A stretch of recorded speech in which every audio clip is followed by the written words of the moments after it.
आपल्या अभिनंदन प्रस्तावावरती मला मराठीत बोलण्याची परवानगी दिल्याबद्दल मी आपल्या मनापासून या ठिकाणी आभार मानतो।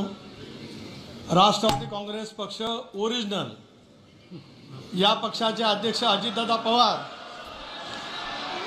यांच्या वतीने मी आपल्या मनपूर्वक शब्दामध्ये या ठिकाणी अभिनंदन करू इच्छितो आहे। अध्यक्ष महोदय, 28वी लोकसभा नावा इतिहास घेऊन आलेली आहे।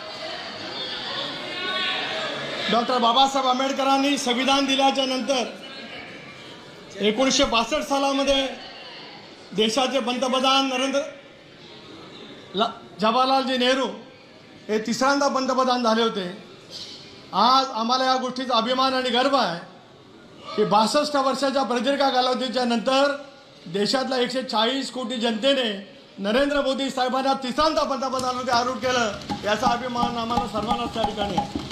आणि म्हणूनच या 18व्या लोकसभेचे सलग दुसऱ्यांदा लोकसभा अध्यक्ष होण्याचा बहुमान आपल्याला मिळाला, त्याच्याबद्दल मी मनापासून या ठिकाणी अभिनंदन करतो। मी छत्रपती शिवाजी महाराजांनी हिंदवी स्वराज्याची स्थापना केली त्या रायगडचा खासदार आहे आणि आज माझ्या बाजूला छत्रपती शिवाजी महाराजांचे 13वे वंशज बसलेत। ही आजची लोकसभा त्याची साक्ष देते आहे, त्याचा मनापासून अभिमान या ठिकाणी आहे। गेली 5 वर्ष त्या वाकावरती बसून आपण मला न्याय दिला, आता इथे बसून आपल्याकडनं न्याय मिळेल।